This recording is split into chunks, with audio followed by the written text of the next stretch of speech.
Hello, everyone. All right, I have this gamepad which I have to operate, so bear with me. So we're going to explore the year of the buyer, but actually I don't think it's just the year of the buyer. I think it's truly the time of the buyer. Who has purchased software in the last year? Hands up. Okay. So hopefully this session resonates with you. Before we dive in, though, let me introduce myself. So I'm the Director of Revenue Enablement at OysterHR. I'm a self-proclaimed sales geek.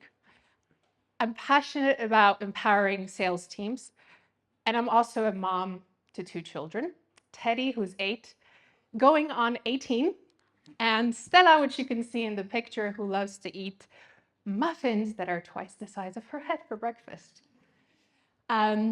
Prior to joining Oyster, I spent my time at Reach Desk, at Silverfin, and actually 10.5 years in financial services at Bloomberg. And please feel free to connect with me on LinkedIn. All right, I have an agenda. So 4 key things. Selling is hard, buying is harder. Sense making sales. We'll explore this topic, what it means and how it relates to all of you here today. Elevating your craft, and then finally, closing thoughts. Now, selling is hard, but the truth is that buying is harder. Why? Because a lot of the tendencies that we have in the consumer world actually make their way to the B2B sales space. We want everything now, right? We place an order, we expect it to be delivered tomorrow.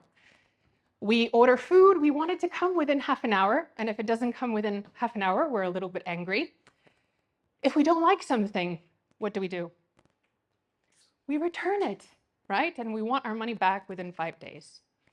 So a lot of these trends that we see in the consumer space actually make their way into the B2B tech world. And subconsciously, a lot of the decisions that we make are actually shaped by this. Paradox of choice. We all love choice. But the truth is that as buyers, the more choice we have, the more difficult it is for us to make a decision. Who can relate to that? So remember Stella, my daughter? She goes through the paradox of choice literally every morning when she gets dressed. She is adamant that she's going to pick the clothes out herself. So I said, okay, I'm going to leave you for 15 minutes, half an hour, get dressed. I leave, and then I come back, and what do you think happens? Absolutely nothing. She sat there confused. She has so much choice, but she actually doesn't know what to choose. And the only way in which we resolve that is when I say, in a very calm voice, great, let me give you 3 suggestions, and you choose one. Here's a red t-shirt, a pink t-shirt, and a yellow t-shirt. Which t-shirt do you want to wear? The yellow one. Okay, she has the yellow one. But for her, even though she wants the choice, it's actually overwhelming. Now you might think, okay, Malvina, but this is a 4-year-old. We're all grown-ups and adults, and we know how to make decisions. But the truth is, for all of us here, too much choice is absolutely overwhelming. So we're going to play a little game. Although I promise you that the stakes of this game are not as high as on the Netflix show, okay? I'm going to read out a statement, and I'm going to ask you actually to shout out because I can't see you. So if you think it's higher, I want you to shout higher. And if you think it's lower, I want you to really shout lower. Okay? You ready? All right.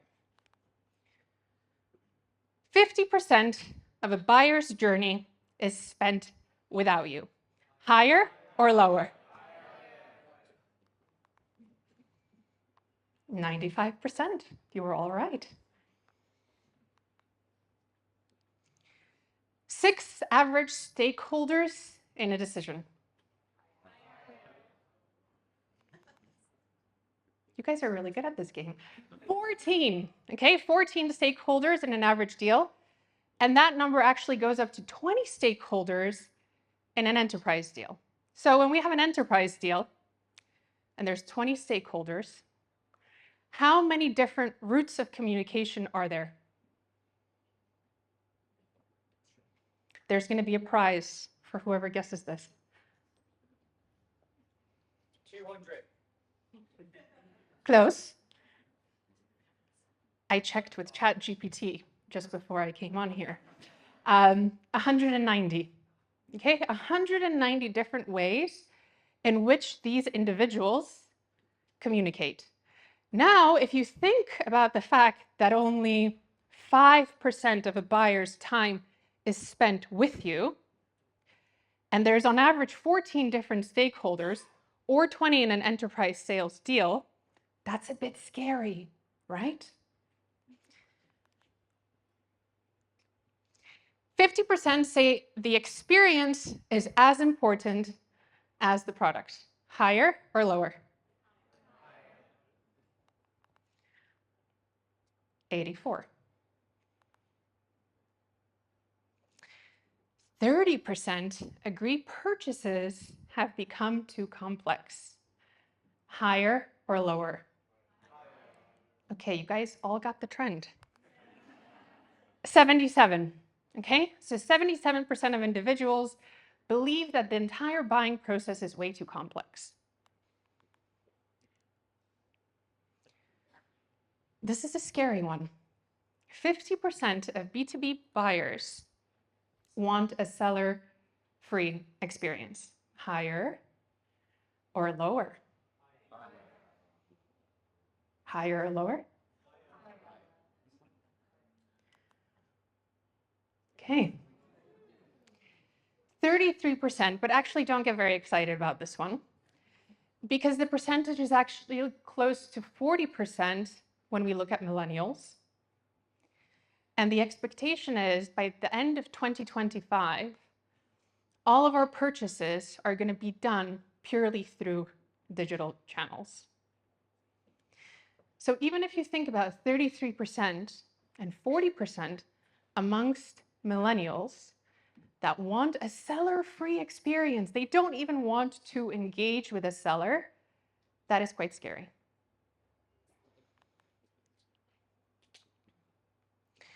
%40 of B2B buyers regret a software purchase in the last 18 months. Higher? Who regrets a software purchase they made recently? Oh boy. Okay. 60%.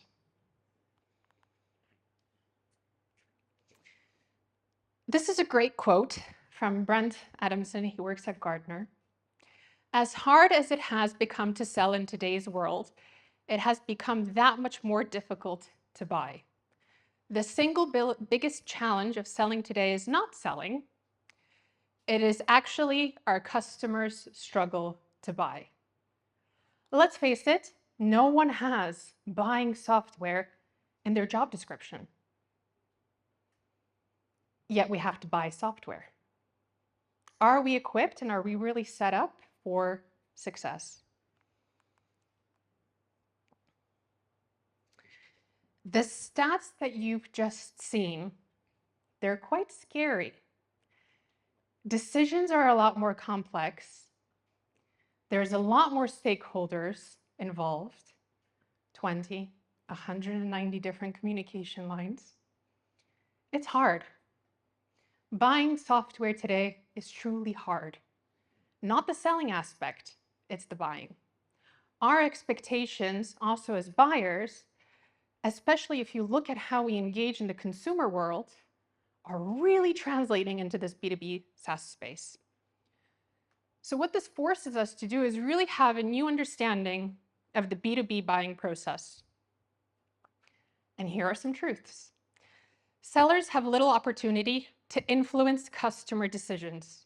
If you think that you only have 5% of time spent with a buyer, think about the 95% of time and what could be happening there. You only have 5% of time with them. So the most important thing is we have to make sure that that 5% that we have really counts. The buying journey, again, it's not linear, right? We all have a linear process in our CRMs. Qualification, discovery, validation, maybe negotiation. But the truth is that's not how our buyers buy. Their process internally is a lot more complicated. The customer's buying journey is hard. Think about all the different decision makers meeting together to come to one unanimous decision. And then ultimately, as in the case with Stella, too much information leads to indecision. Too much information, but also too much choice.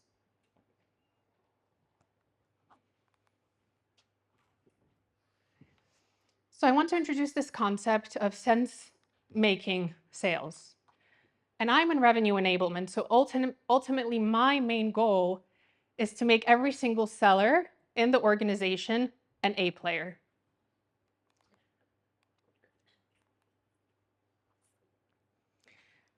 I want you to think about whether your sales process and whether your approach truly makes sense. So 3 main categories, and I'm sure they're going to resonate with you. The first one is giving. I can get you more information on that.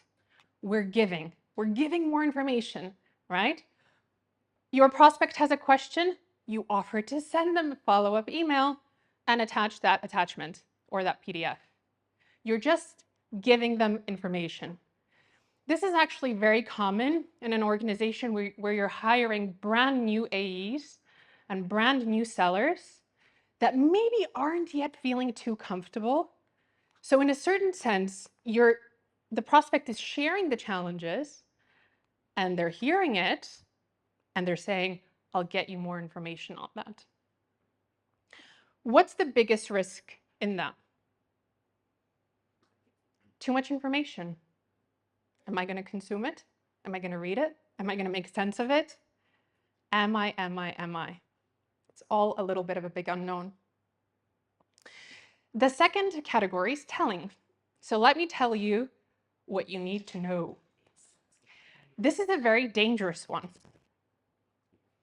Dangerous in the sense that usually sellers who feel super confident in their role, maybe they've been doing this for 5-10 years, they're like, I know exactly what you're going through. I know exactly what you need. This is what you need. And I know this works best. And this is what so-and-so did. And this is exactly what you need. And ultimately what they're doing is they're sharing his or her own perspective with the buyer. And this is the biggest caveat. They're basing information on personal experience and knowledge.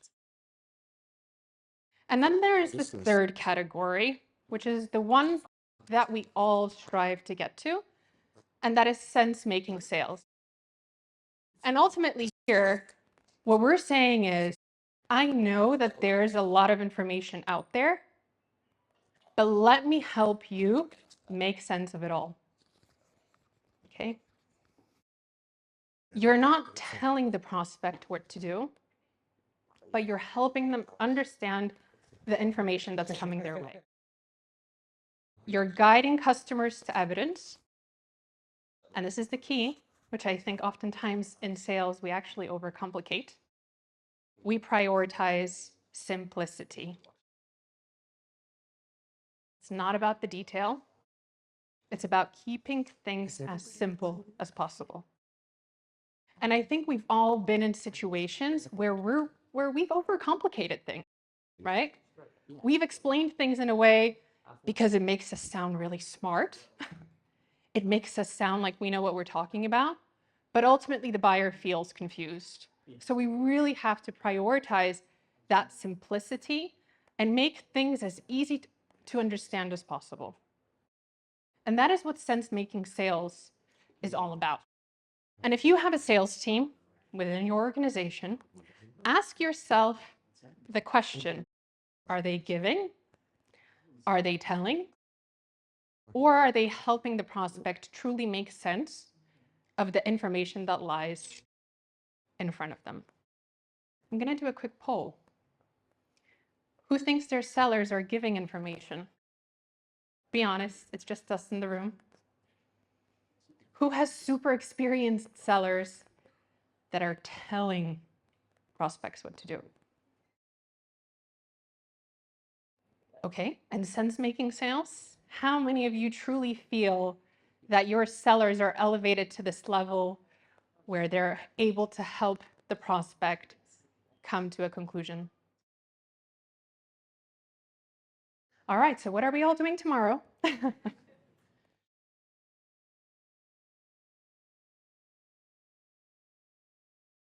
This is an interesting image, and it's all around high quality, low regret deals. There's a great report that has been put together by Gartner, and I can share the details with you after this if you'd like.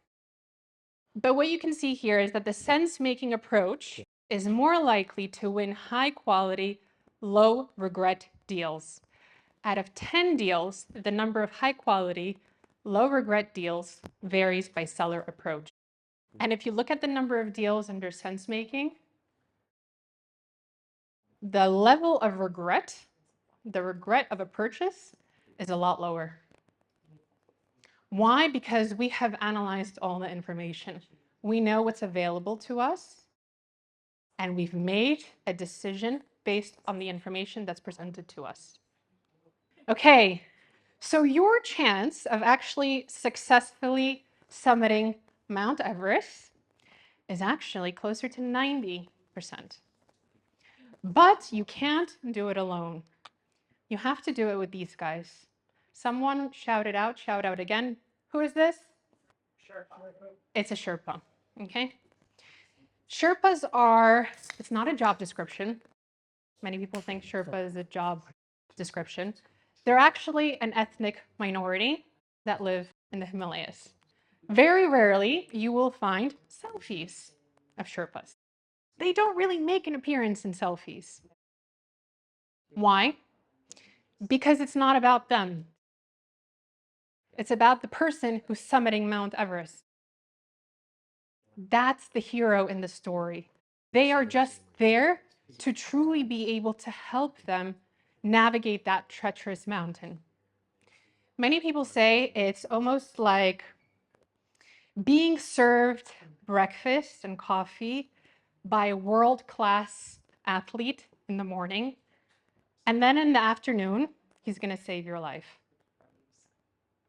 It's never about them. They help the climbers navigate the mountain and get to the top. And how do they do that? With knowledge, right? They live in these mountains. They understand the circumstances, and they use that to navigate the climber to get to the top. Again, it's never about them. It's about the climber. And ultimately, knowledge truly conquers fear, right? They have that knowledge. But they also don't throw all the knowledge at once. A little bit of information here and there when necessary.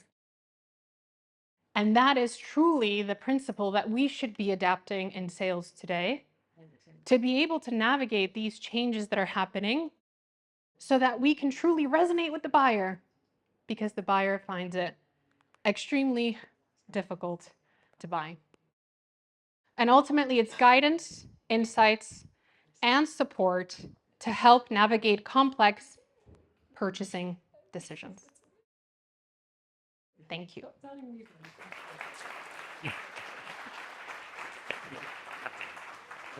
Do you want to do some Q&A? Sure. Okay.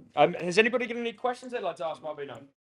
So there was an interesting stat from Gartner that 80% of all buying decisions in 2025, which is next year, are going to be done through digital channels. And I think if we look at the number of time that is actually spent with the seller, 5%, that's very little.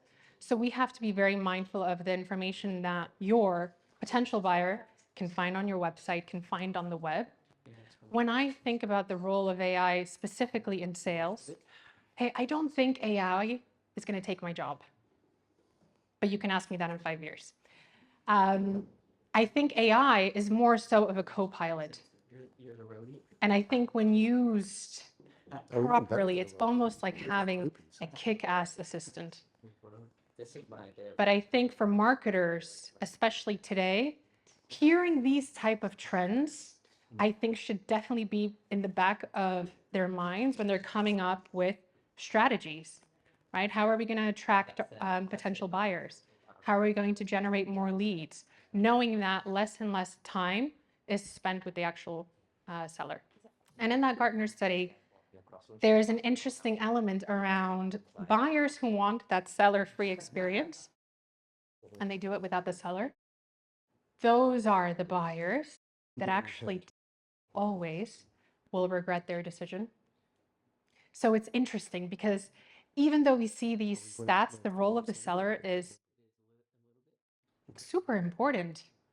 But I think it's that entire concept of there is too much information. It is difficult to make sense. I don't know what's right or wrong. Being that guiding light, as cliche as that sounds, sorry, it's truly important. There's a few other elements around that study that are quite interesting, and it is a broad topic. But fear of messing up. No one wants to mess up. No one wants to regret their decision. And bearing in mind also that collective decision that is made within organizations is very important. I'll answer your question. So I'm in revenue enablement. So every day I'm thinking about how do I make the sellers at our organization as effective as possible. That is the number one thing on my mind every single day. And I will listen to calls, I will analyze the calls, I will see what the prospect is saying. I will try to understand why deals have fell through. And there's one common trend that I see across all the conversations. We have to make it super easy for our buyers to buy. And I see this time and time again. And oftentimes my feedback to reps is, look, like, rewatch this little segment with me. What do you think the prospect is feeling? Ooh, yeah. Now that I'm watching that, I can really see that they're worried. They're not too sure what to do. Maybe they're just going to stick with what they have. And again, it's that art of listening and being super attentive. Sometimes, obviously, hindsight is 20/20, but being able to take that moment, analyze your calls, and say, look, maybe we're making things too complicated. How do we make it super simple? How do we communicate with them? Are we doing it via email? Are we getting ghosted? Do we have our prospect on WhatsApp? So many different ways and forms in which we can engage with buyers. Thank you. Thank you. Thanks.